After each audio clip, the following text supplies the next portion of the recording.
Praise the Lord. प्रभूच्या नावाला धन्यवाद देतो मी की देव बाप्पाने हा सुंदरसा वेळ दिलेला आहे. आणि प्रियांनो, 11 महिने जवळपास पूर्ण झाले आहेत. 12व्या महिन्याला स्टार्टिंग सुरू झाली आणि देव बाप्पाने आज मला बाहेर लांब लांब ठिकाणी प्रार्थनेला जाण्याची प्रेरणा दिली. आणि देव बाप्पाने दाखवल्यावर मी कधी घरात बसणारा सेवक नाही. प्रियांनो, जेवढी काळजी मला नाही इतकी काळजी प्रभू आपल्या विश्वासणाऱ्यांची करतो. परंतु काही महिने देव बाप्पाने गॅप दिला. देवाच्या मनात काय त्याचा हेतू उद्देश होता ते मला माहिती नाही. परंतु आज देव बाप्पाने मला सेवेला बाहेर काढले आणि धन्य तुम्ही आहात प्रियांनो की देव बाप्पाने तुमची आठवण केली. प्रियांनो, देव बाप्पाने आठवण केल्याशिवाय सेवक कधीच येत नाही. जो आत्म्याची सेवा करणार आहे तो सेवक तर प्रभूने दाखवल्याशिवाय कधीच येत नाही. बुद्धीने सेवा करणारे काय करतात मला माहिती नाही. आणि प्रभूने सांगितलं कोणाचा तुम्ही न्याय करू नका, पण आत्म्याने जेव्हा पण प्रभू सेवकांना सेविकांना ब्रदरांना दाखवतो ते सेवेला गेल्याशिवाय राहत नाही. आणि आजच्या या समयाला जगाच्या पाठीवर निरनिराळ्या ठिकाणी प्रभूचे प्रेज द लॉर्ड प्रभूचे दास सेवक सेविका आज प्रभूची सेवा करत असताना प्रभूला दिसत असतील. प्रियांनो, प्रभूच्या सान्निध्यात बसणं आणि प्रभूची सेवा करणं सर्वात आशीर्वादाचं कार्य प्रभूच्या नजरेमध्ये आहे. म्हणून आपण काढूया बायबलमधून. आज थोडक्यामध्येच मी वचन आपल्या समोर ठेवणार आहे. 1 योहान 2 अध्याय 13वं वचन. 1 योहान 2 अध्याय 13वं वचन.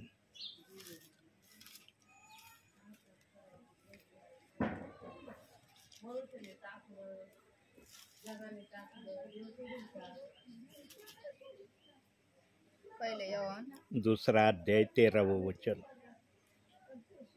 बापांनो, मी तुम्हास लिहितो कारण जो प्रारंभापासून आहे त्याला तुम्ही ओळखता. तरुणांनो, मी तुम्हास लिहितो कारण जो दुष्ट त्याला तुम्ही जिंकले आहे. मुलांनो, मी तुम्हास लिहिले आहे कारण तुम्ही पित्याला ओळखता.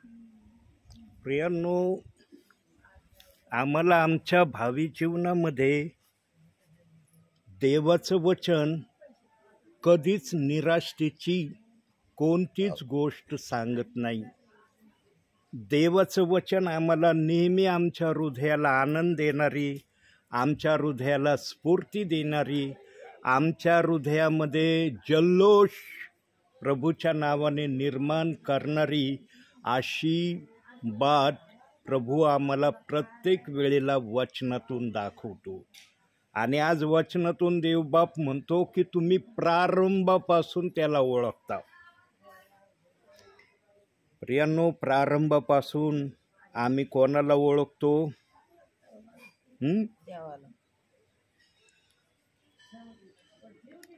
परत वाचा ते वचन 13वं. बापांनो, मी तुम्हास लिहितो कारण जो प्रारंभापासून आहे त्याला तुम्ही ओळखता. तरुणांनो, मी तुम्हास लिहितो कारण जो दुष्ट त्याला तुम्ही जिंकले आहे. मुलांनो, मी तुम्हास लिहिले आहे कारण तुम्ही पित्याला ओळखता. प्रियांनो, आम्ही त्या दुष्टाला ओळखतो आणि त्या दुष्टाला ओळखण्याची प्रक्रिया आम्हाला देवाच्या आत्म्याने बायबलमधून बऱ्याच ठिकाणी प्रगटही केली. प्रियांनो, त्या दुष्टाला आम्ही केवळ ओळखत नाही तर देवबाप म्हणतो त्या दुष्टावर तुम्ही जय मिळवलाय. त्या दुष्टावर तुमचा विजय झालेला आहे. आम्हाला प्रभूने त्या दुष्टासमोर असहाय्य कधीही ठेवलेलं नाही. त्या दुष्टासमोर आम्ही विचारात पडू अशा प्रक्रियेत आमच्या देवाने आम्हाला कधीच आणलं नाही. त्या दुष्टाची नस ना नस जी प्रभूला माहीत आहे, पण प्रभूने पण काही गोष्टी आम्हाला त्या दुष्टाच्या समजू दिलेल्या आहेत. प्रियांनो, जे त्या दुष्टावर विजय झाले अशा अनुषंगाने प्रभूमध्ये जीवन जगतील त्यांना ख्रिस्ती जीवनामध्ये कधीच अडचण येणार नाही. आत्मिक जीवनामध्ये त्यांची नेहमी वाढ आणि वाढ झाल्याशिवाय राहणार नाही. पण जो कुणी त्या दुष्टाला, अरे बाबा तो दुष्ट फार कठीण दुष्ट आहे, त्या दुष्टाला मला त्याच्या नादी लागायचं नाही, अशा अनुषंगाने जर ख्रिस्तामध्ये चालेल तर तो दुष्ट त्या विचार करणाऱ्यावर हल्ला केल्याशिवाय राहणार नाही. प्रियांनो, त्या दुष्टाची जागा आम्हाला प्रभूंनी दाखवली बायबलमध्ये, की त्या दुष्टाला तुम्ही तुमच्यासाठी कुठं ठेवलंय. बघूया जरा वचनातून त्या दुष्टाची जागा प्रभूने आम्हाला कुठं सांगितली आहे. रोमकरसपत्र 16वा अध्याय 20वे वचन. रोमकरसपत्र 16वा अध्याय 20वे वचन.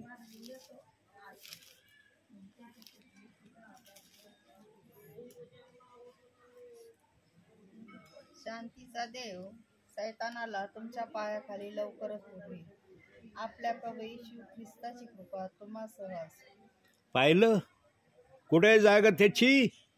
पाया प्रभूचं वचन दाखवतं त्याची जागा इथं मी तुमच्यासाठी ठेवलेली आहे. पण जो कुणी त्याला त्या ठिकाणी ठेवण्यास तयार होत नाही ना, मग त्याच्यावर तो आक्रमण केल्याशिवाय पण राहत नाही. मग तो गरजणाऱ्या सिंहासारखा कसा आहे, कोणाला कसं गिळावं याचा तो शोध आजही पृथ्वीवर करत आहे. प्रियांनो, आम्ही नेहमी विजयी, प्रभूचे विजयी लेकरं आहो. अशा अनुषंगाने जर आम्ही प्रभूमध्ये चालण्याचा प्रयत्न करण्याची नेहमी इच्छा ठेवली तरच आम्हाला हा दुष्ट आमच्या पायाखाली आहे याचा अनुभव तुम्हाला येईल. पण हा दुष्टाला पायाखाली ठेवण्यासाठी आम्हाला पण प्रभूसाठी काही करणं गरजेचं आहे.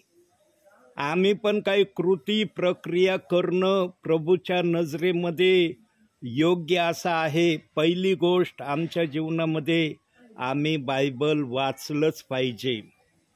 आज पृथ्वीवर आहे का कुणी असं म्हणतं का की मी जेवण करत नाही, मला जेवण करणं आवडत नाही, मला जेवणाबद्दल आदर नाही? म्हणता येतं जेवणाविषयी? प्रियांनो, सगळ्या कामांना सोडून दिलं जातं, पण पहिलं आपल्या जेवणाची काळजी प्रत्येक वेळेला प्रत्येक जण करण्याचा विचार करतो. प्रियांनो, बायबलच्या वचनाला पण आमच्या जीवनामध्ये असं स्थान असलं पाहिजे. आणि असं स्थान देणारा बायबलमध्ये फक्त एक सेवक प्रभूने आपल्या वचनात दाखवलेला आहे. तसे अनेक जणांनी या प्रक्रिया केल्या असतील, पण एका सेवकाचं प्रामुख्याने बायबलच्या आत्म्याने वचनासहित आम्हाला कळवलं आहे. काय कळवलंय जरा वचनातूनच बघू आपण याला. दानिएलचं पुस्तक 6वा अध्याय, येजकेलाच्या नंतर येजकेल, यशाया, यिर्मया, येजकेल, दानिएल. किती अध्याय? 6वा अध्याय 10वं वचन.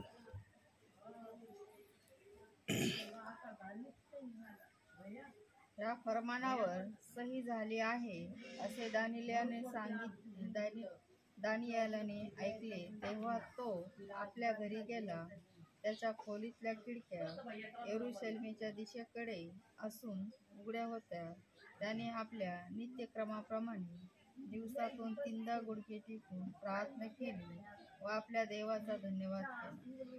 प्रियांनो, नबुकदनेस्सर राजाने 30 दिवस कोणाचंही नाव घ्यायचं नाही असं एक फर्मान काढलं होतं.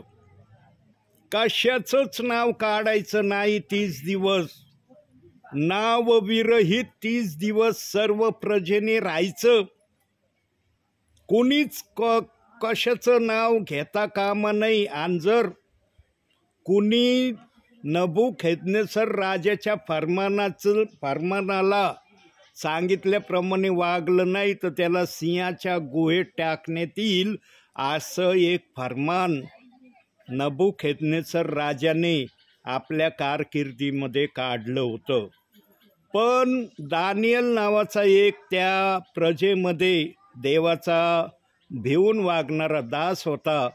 त्याने या फरमानाला काही एक महत्त्व दिलं नाही. त्याने माणसाच्या फरमानापेक्षा देवाच्या फरमानाला आद्य स्थान दिलं आणि तो आपल्या नित्य नियमक्रमाप्रमाणे दिवसातून 3 वेळेस प्रार्थना करत होता. आणि मग त्या राज्यातले सरदार अधिकारी जे प्रमुख पदावर कार्य करणारे होते ते सर्वजण दानिएलला रोज बघायचे की अरे हा दिवसातून 3 वेळेस प्रार्थना करतो.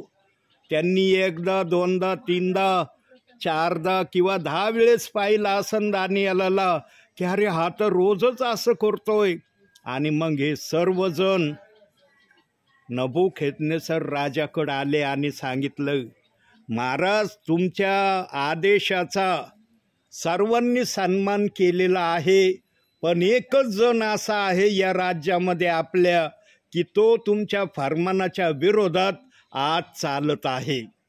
आणि जेव्हा नबुकदनेस्सर राजाला कळलं, लगेच नबुकदनेस्सर रागाने म्हटला असेल, कोण आहे तो माझ्या फरमानाच्या विरोधात चालण्याची त्याने हिम्मत केली. मग हे अधिकारी सरदार लगेच म्हटले, आपल्या प्रजेमध्ये एक दानियल नावाचा व्यक्ती आहे, तो रोज दिवसातून 3 वेळेस त्याच्या प्रभूची स्तुती आराधना आणि प्रार्थना करतोय आणि त्याने तुमच्या दिलेल्या फरमानाच्या विरोधामध्ये तो आजपर्यंत वागत आहे. आणि मग लगेच नबुकदनेस्सराने आदेश काढला, जा त्याला घेऊन या. आणि मग दानिएलला जेव्हा आणला असेल तेव्हा विचारला असेल नबुकदनेस्सर राजाने, वचनात तसा उल्लेख केलेला नाही, पण तो म्हणला असेल, का रे दानिएला तू मी सांगितलेल्या फरमानाप्रमाणे वागतोस का? तेव्हा दानिएल पण म्हटला असेल, नाही मी तुमच्या फरमानाच्या सांगितल्याप्रमाणे वागत नाही. ज्या देवाने मला या जगामध्ये पाठवलंय त्या देवाचं नाव घेतल्याशिवाय मी राहत नाही. आणि दिवसातून 3 वेळेस मी माझ्या देवाची आठवण करतो, प्रार्थना करतो. प्रियांनो, कोणतीही परिस्थिती आमच्यावर येऊ, आम्ही आमच्या देवाच्या आज्ञेप्रमाणे चालण्याच्या प्रक्रियेमध्ये जर आम्ही असलो तर प्रियांनो आम्हाला कोणतीच शक्ती काहीही करू शकणार नाही. आणि दानिएलाने धैर्याने आणि मोठ्या सामर्थ्याने नबुकदनेस्सर राजासमोर हे उद्गार काढले असतील. भीत आणि कापत दानिएल म्हणला नसेल नबुकदनेस्सर राजाला. आणि जेव्हा नबुकदनेस्सर राजाने पाहिला असेल, अरे बापरे, हा इतका धैर्याने इतक्या सामर्थ्याने माझ्याशी बोलत आहे, तेव्हा त्याला खूप राग आला. आणि तो म्हणला, जा 7 दिवस उपाशी असलेला जो सिंह आहे त्या सिंहाच्या गुहेमध्ये या दानिएलला टाकण्याची तयारी करा.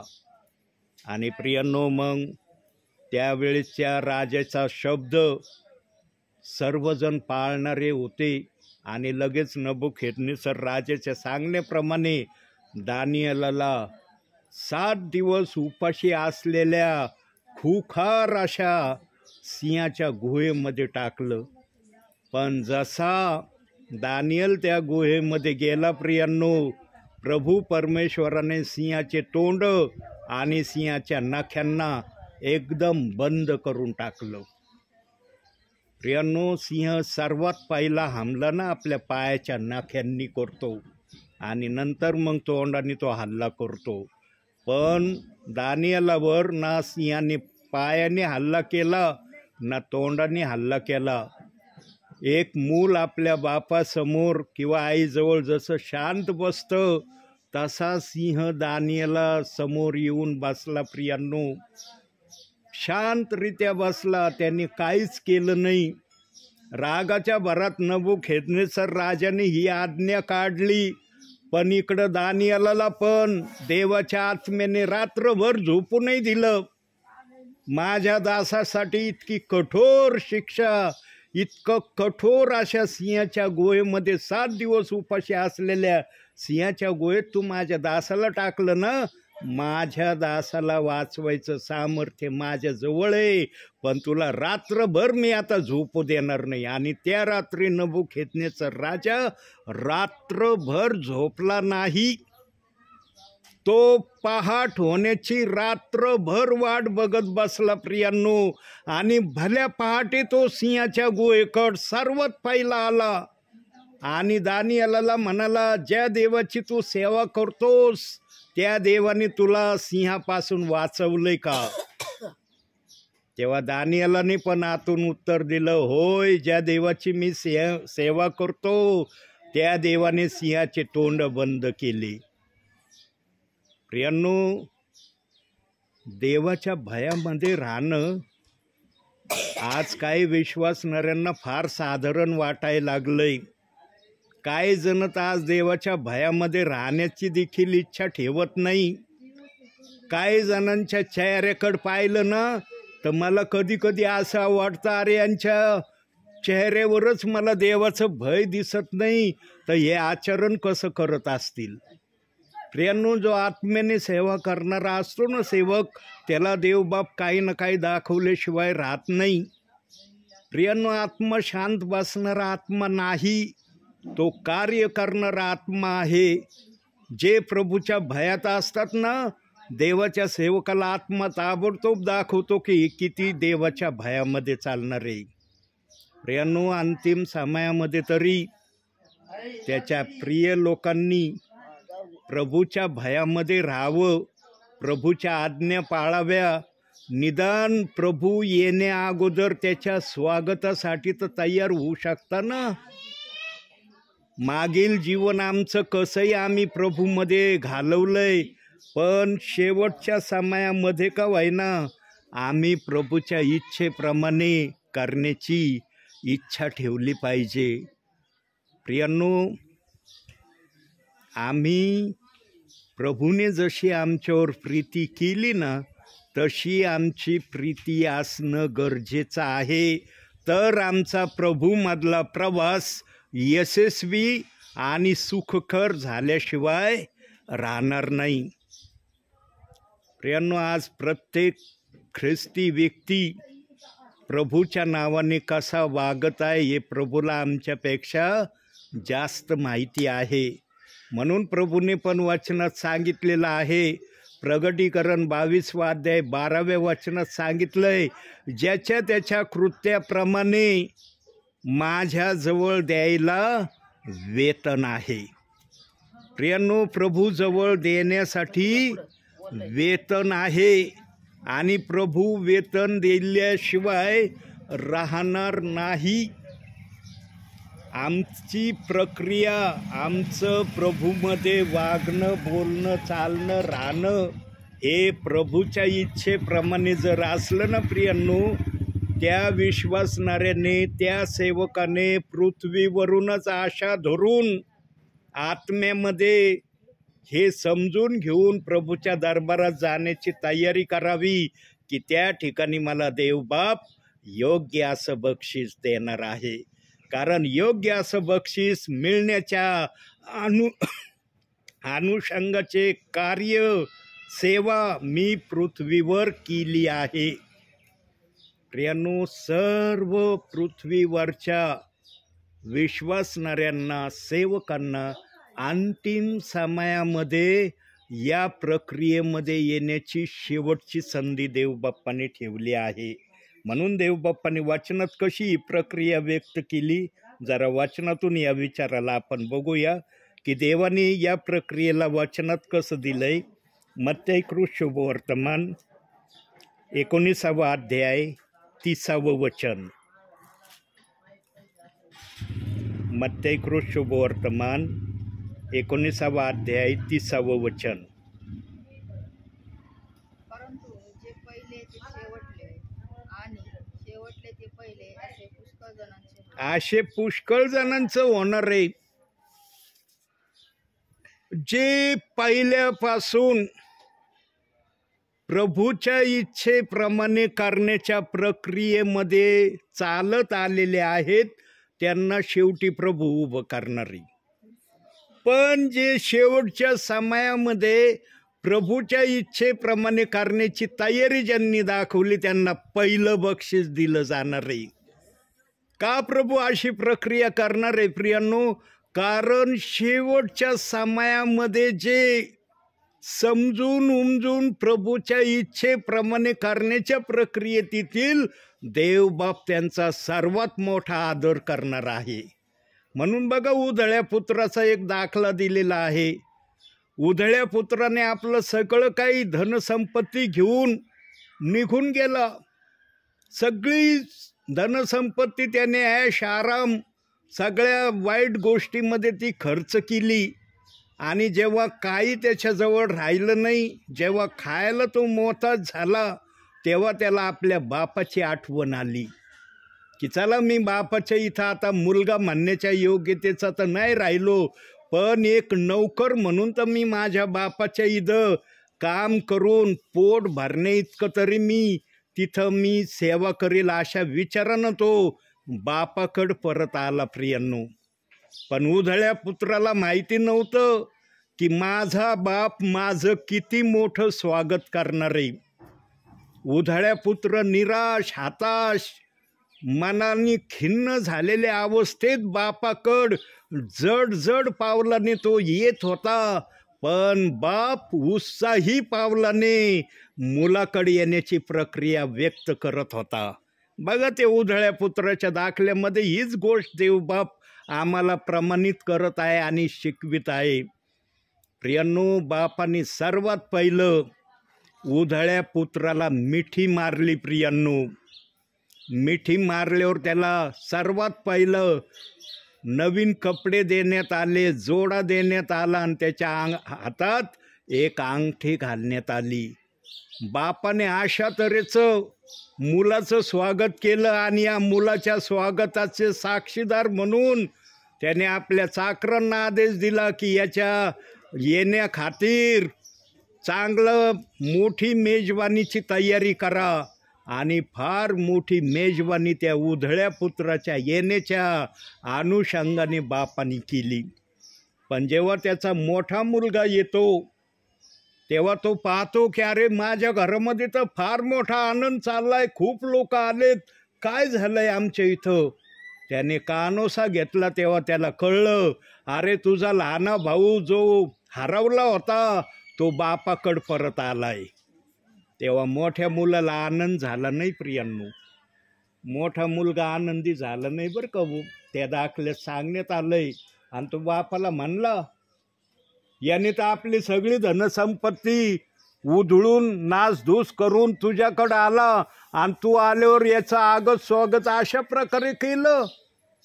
तेव्हा बाप मोठ्या मुलाला म्हणतो, तू तर सदैव माझ्याजवळ आहेस, पण हा तुझा भाऊ हरवला होता तो सापडला आहे, तो मेला होता तो जिवंत झाला आहे. प्रियांनो, या दाखल्यावरून आम्हाला प्रमाणित होतं की आमचा देवबाप जे चुकलेल्या मार्गातून प्रभूच्या मार्गाकडे येतात त्यांचं फार मोठं स्वागत करण्याची देवबाप इच्छा ठेवतो. म्हणून त्या मत्तै 19:30 वचनात सांगितलं, पहिले ते शेवटले, शेवटले ते पहिले असे पुष्कळ जणांचे होईल. प्रियांनो, एकदम सुवर्ण अशी संधी ख्रिस्ती म्हणवणाऱ्या विश्वासणाऱ्यांना अंतिम समयामध्ये देव बाप्पाने ठेवली आहे. आत्तापर्यंत जर आम्ही प्रभूच्या इच्छेप्रमाणे वागलो नसतो, प्रभूच्या इच्छेप्रमाणे केलं नसेल, निदान अंतिम समयात का होईना आम्ही प्रभूला खुश करणाऱ्या प्रक्रिया प्रभूच्या सानिध्यामध्ये करण्याची आम्ही तयारी दाखवली पाहिजे. प्रियांनो, जर अंतिम समयात पण जर आम्ही देव बाप्पाला खुश करणारी प्रक्रिया केली नाही, मग समजून घ्यायचं की प्रभूच्या दरबारात जेव्हा तुम्ही जाल तेव्हा तुम्हाला न्यायासाठी प्रभू समोर उभं राहावं लागणार आहे. आणि प्रभू जे काही तुम्हाला विचारील त्यावेळेला प्रभूला त्या गोष्टीचं उत्तर तुम्हाला द्यायचं आहे. पण प्रभू न्याय करण्या अगोदर प्रत्येकाला जेव्हा आसनासमोर तो उभा राहील ना, तेव्हा त्याला जगामध्ये त्यांनी काय केलं याचा एक पिक्चर बघायला लावणार आहे. जरा पृथ्वीवरचा पिक्चर एक वेळेस बघ, तू काय करत होतास पृथ्वीवर. आणि त्यावेळेस आम्हाला हा पिक्चर समजण्यासाठी फार वेळ लागणार नाही प्रियांनो. एका सेकंदात आम्हाला अख्ख्या पृथ्वीवरचा पिक्चर, आम्ही काय वागलो, काय केलं, कसं राहिलो, कसं बोललो, तो आम्हाला एका सेकंदात कळणार आहे. कारण देवाचा जिवंत आत्मा आमच्यामध्ये आहे. त्या आत्म्याला सगळ्या गोष्टी ताबडतोब कळतात, ताबडतोब तो ओळखतो की याने पृथ्वीवर काय केलंय. आणि जो कोणी उभा राहणार आहे प्रभूच्या न्यायासनासमोर, त्याला पण ताबडतोब ते कळणार आहे की मी पृथ्वीवर कसा वागलो. म्हणून प्रियांनो, या ठिकाणचा पिक्चर अंतिम समयामध्ये तरी चांगला ठेवण्याचा प्रयत्न करा. आजही देवाचे सेवक आपल्यापर्यंत येत आहेत. माहीत होतं का मी येणार आहे? होतं का माहीत आहे तुम्हाला मी येणार आहे म्हणून? एक दिवशी प्रभू पण असंच येणार आहे. प्रभूचं येणं पण असंच होणार आहे. जसा हा दास आज न सांगता आपल्यापर्यंत आलाय ना, असाच एक दिवशी प्रभू पण आपल्याला घेऊन जाण्यासाठी दूतासह येणार आहे. पण तो येण्या अगोदर काही गोष्टी त्याला अजूनही करायच्या आहेत. आणि त्या गोष्टी देवबाप केल्याशिवाय आपल्या दूतासह तो आकाशामध्ये आम्हाला दिसणार नाही. सर्वात मोठी गोष्ट देवबाप्पाला एक करायची आहे या पृथ्वीवर. अख्ख्या पृथ्वीवर प्रभूच्या नावाची आज इनडायरेक्टली निंदा चाललेली आहे काही जणांच्या मुखातून. त्याच्यामध्ये विश्वासणारे आहेत, सेवक आहेत. इनडायरेक्टली चाललेली, डायरेक्टली कुणी नाही करत. आज जे कोणी वचनाला दोष लावित आहे, वचनाच्या विरोधात कुरकुर करत आहे, वचनाच्या विरोधात अपशब्द बोलत आहे, ते काय करत आहे? तो वचन कुणी लिहिलंय? तुम्ही लिहिलंय का मी लिहिलंय? देवाच्या आत्म्याने लिहिलंय ना. देवाच्या आत्म्याने जसं पण वचन लिहिलंय ते त्याच्या गौरवासाठी लिहिलंय. त्या वचनाला दोष लावायचा तुम्हाला अधिकार कुणी दिला? कोणत्या अधिकाराने तुम्ही वचनाला दोष लावण्याची प्रक्रिया ठेवता? प्रियांनो, प्रत्येकाचं या पृथ्वीवर राहणं कसं आहे माहिती का? आज आहे उद्या नाही. आत्ता दिसतो, काही क्षणात आम्ही या जगामध्ये नाही, अशा प्रक्रियेत आम्ही राहणारे प्रियजन. पण देवाच्या सामर्थ्यशाली वचनाला दोष लावण्याची हिंमत आज काही जण करत आहे. घाबरत नाही, भीत नाही, त्यांना भीती वाटत नाही. अरे देवाच्या आत्म्याने लिहिलेलं वचन आहे, याला दोष आम्ही कस काय लावावा? स्वतः तर दोष लावितेतच लावितेत, पण दुसऱ्याला पण दोष लावण्यासाठी तयार करत आहेत. आणि प्रियांनो, प्रभू त्याचं आगमन होण्या अगोदर आपल्या वचनाला जे दोष लावण्याची प्रक्रिया ज्यांनी कोणी जगात आणली, ती प्रक्रिया देवबाप बंद करणार आहे. जो असंभवला संभव, संभवला असंभव करणार आहे, जो सर्व शक्तिमान आहे, तो हे करू शकणार नाही काय? त्याला हे करणं अशक्य आहे? तो करून दाखवणारा देव आहे. प्रियांनो, देवबाप कधीच आपल्या वचनाला दोष लावण्याच्या प्रक्रियेमध्ये आपल्या प्रियजनांना घेऊन जाण्यासाठी येणार नाही, पण तो येण्याची तयारी करत आहे याची चाहूल आता आम्हाला लागायला लागली आहे. जगामध्ये ज्या काही गोष्टी घडत आहेत, ज्या काय आम्ही पाहत आहोत, जे काय आम्ही ऐकत आहोत, त्यामुळं आम्हाला आता कळायला लागलंय, जे वचनाप्रमाणे चालतात, वचन ज्यांना माहिती आहे त्यांना तर कळू राहिलंय की आता प्रभूचं येणं निश्चित झालेलं आहे. पण त्याचं निश्चितपणा तेव्हा पूर्ण होईल जेव्हा तो आपल्या वचनाला दोष लावण्याची प्रक्रिया पूर्णपणे थांबवणार आहे. पृथ्वीच्या प्रत्येक ठिकाणातून वचनाला दोष लावण्याची प्रक्रिया जेव्हा बंद होईल तेव्हा प्रभू चोरासारखा कोणत्याही क्षणी आपल्या प्रियजनांना घेऊन जाण्यासाठी येणार आहे. प्रियांनो, प्रभू आपल्या वचनाला दोष लावित असताना कधीच येणार नाही.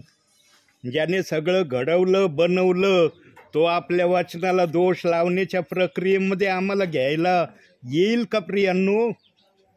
म्हणून प्रियांनो, शेवटची संधी प्रभू सर्वांना देत आहे की तुम्ही वचनाला दोष लावण्याचं बंद करा. आणि जर तुम्हाला ते वचन नाही समजत, प्रार्थना करा, वचन वाचा, प्रार्थना करा, देव बाप्पा हे वचन काय आहे, याचा अर्थ काय आहे मला समजावून सांग. जर तुमची विश्वासाची प्रार्थना देव बाप्पाकडे असेल, देवबाप तुम्हाला त्याचं उत्तर दिल्याशिवाय राहणार नाही. म्हणून मार्थाला येशू ख्रिस्त म्हणला होता, विश्वास ठेवशील तर देवाचं गौरव पाहशील. प्रियांनो, आम्ही विश्वासाची प्रार्थना केली पाहिजे. अविश्वासाची प्रार्थना जर आमची असेल ना, त्याचं उत्तर आम्हाला मिळेल याची कधी खात्री बाळगायची नाही. विश्वासाची प्रार्थना करा. त्या वचनाला दोष लावणारे जर असाल तर देवबापाकडे क्षमा मागा, पश्चाताप करा, कबूल करा की मी या वचनाला दोष लावलाय. देवबाप तुम्हाला क्षमा करील. पण जर वर स्वर्गात गेल्यावर म्हटले ना, प्रभू आता तुला पाहतो, तू जे काय म्हणशील ते मी करायला तयार आहे, तेव्हा प्रभू म्हणशील आता पृथ्वीवर काय केलंच ना तू, त्याचा मी आता तुझ्याकडून हिशोब घेणार आहे आणि न्याय करणार आहे. पण इथं जर म्हटले ना, प्रभू मी त्या वचनाला दोष लावत होतो, आता लावणार नाही, मी क्षमा मागतो, मला क्षमा कर, देवबाप ताबडतोब तुम्हाला क्षमा करील. प्रियांनो, देवबाप हे शब्द प्रत्येक विश्वासणाऱ्याच्या मुखातून, सेवकाच्या मुखातून ऐकायला आजही वाट पाहत आहे. कोण देवबाप्पाची इच्छा पूर्ण करील? कोण देवाला म्हणल, प्रभू मी चुकलो, तुझ्या वचनाविरुद्ध बोललो, मला क्षमा कर. प्रियांनो, जो कुणी असे उद्गार काढील त्याचं देवबाप फार मोठं आगत आणि स्वागत करील. जसं त्या उधळ्या पुत्राचं स्वागत त्याच्या बापानी केलं, त्यापेक्षा अधिक स्वागत जो कुणी वचनाला दोष लावणार आहे आणि वचनाला दोष लावण्याची प्रक्रिया बंद करण्याची इच्छा प्रभूला म्हणेल, त्याला तो आनंदी आणि उत्साही करील. नको आहे का तुम्हाला आनंदी होणं, उत्साही होणं? आपल्या जीवनामध्ये समाधान पाहणं, सुख पाहणं तुम्हाला आवडणार नाही का? प्रियांनो, हर एक इच्छा तुमची देवबाप पूर्ण करील. याचा अर्थ असा नाही की आता तुमची इच्छा पूर्ण होत नाही. आता पण देवबाप तुमच्या इच्छा पूर्ण करतोय, पण तेवढ्या इच्छा कदाचित तुमच्या पूर्ण झाल्या नसतील जेवढ्या इच्छा पूर्ण होण्याची तुम्ही देवाकडे अपेक्षा करता. काही इच्छेसाठी तुम्ही आजही प्रार्थना करत असताना देवबाप्पाकडं, देवबाप्पा मला हे पाहिजे, माझं असं कर, माझं तसं कर. प्रत्येकाला आपली प्रार्थना मी देवाला काय करत आहे हे माहीत आहे. म्हणून प्रियांनो, आपली इच्छा हरेक पूर्ण व्हावी अशी जर आपली इच्छा असेल तर वचनाला दोष लावण्याची प्रक्रिया एकदम बंद झाली पाहिजे. आणि कोणत्या वचनाला दोष लावण्याची प्रक्रिया आज चाललेली आहे? प्रेषितांची कृत्य 2 अध्याय 38 वचनाला दोष लावण्याची प्रक्रिया आजही काही सेवकांच्याद्वारे, काही विश्वासणाऱ्यांच्याद्वारे खुलेआम सर्वत्र चाललेली आहे. आणि ही जी वचनाची निंदेची प्रक्रिया चाललेली आहे, ही पूर्णपणे बंद व्हावी याची अपेक्षा देवबाप प्रत्येक विश्वासणाऱ्याकडं, प्रत्येक सेवकाकडं आजही करत आहे. म्हणून ही प्रक्रिया जोपर्यंत बंद होत नाही तोपर्यंत प्रभू पण एक प्रक्रिया करण्याचं बंद करणार नाही. कोणती प्रक्रिया प्रभू करण्याचं बंद करणार नाही ते आपण वचनातून पाहूया. इर्मयाचं पुस्तक 13वा अध्याय 17वं वचन.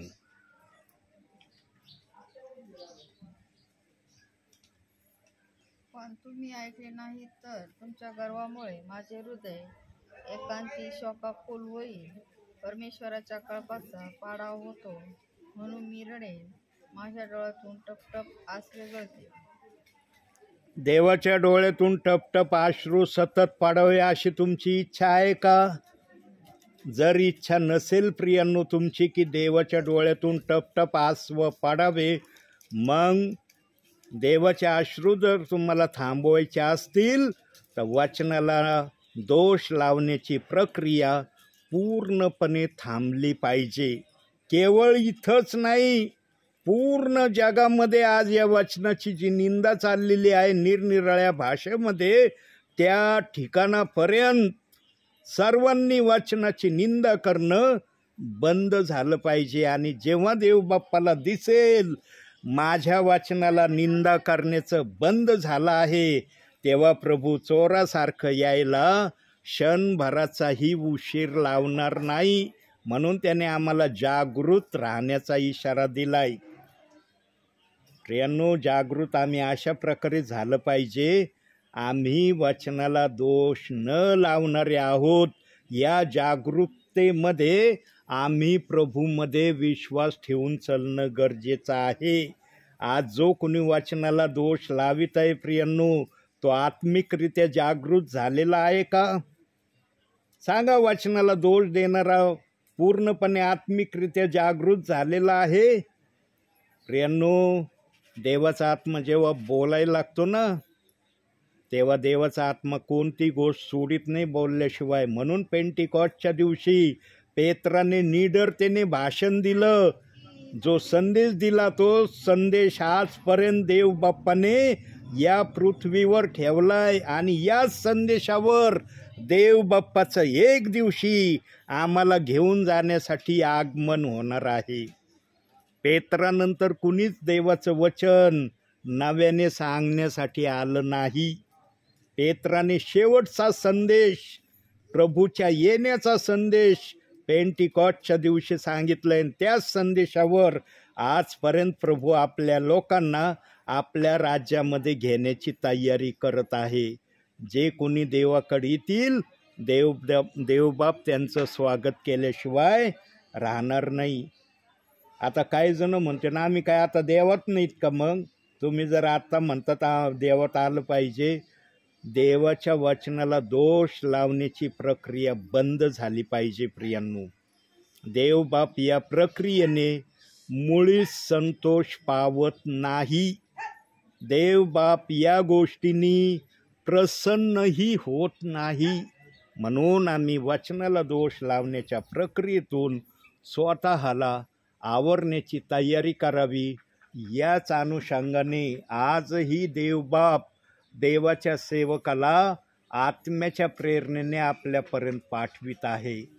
11 महिने पूर्ण मी सेवेसाठी दूर ठिकाणी प्रार्थनेला गेलो नाही, पण आज देवबाप्पाने मला प्रार्थनेच्या अगोदर सकाळच्या मला दाखवलं, बाळा तुला आज दूर प्रार्थनेला जायचंय.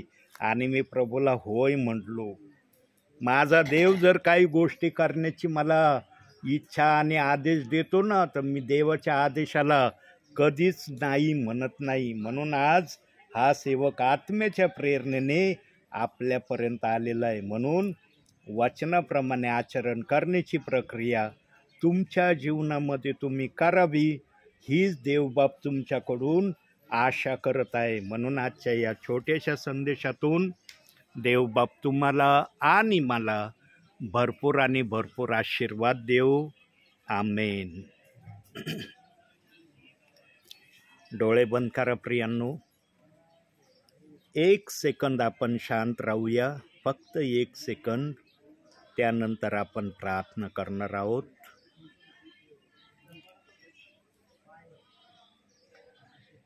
धन्यवाद के साथ स्तुति गाऊंगा, हे यीशु मेरे खुदा. उपकार है तेरे बेशुमार, कोटि कोटि स्तुति धन्यवाद. धन्यवाद के साथ स्तुति गाऊंगा, हे यीशु मेरे खुदा. उपकार है तेरे बेशुमार, कोटि कोटि स्तुति धन्यवाद. योग्यता से बढ़ के दिया है अपनी दया से तूने मुझे. योग्यता से बढ़ के दिया है अपनी दया से तूने मुझे.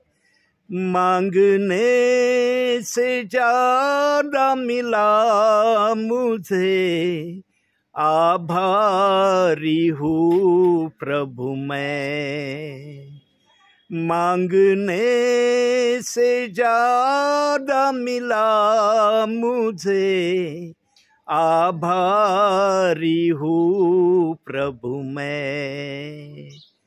धन्यवाद के साथ स्तुति गाऊंगा, हे यीशु मेरे खुदा.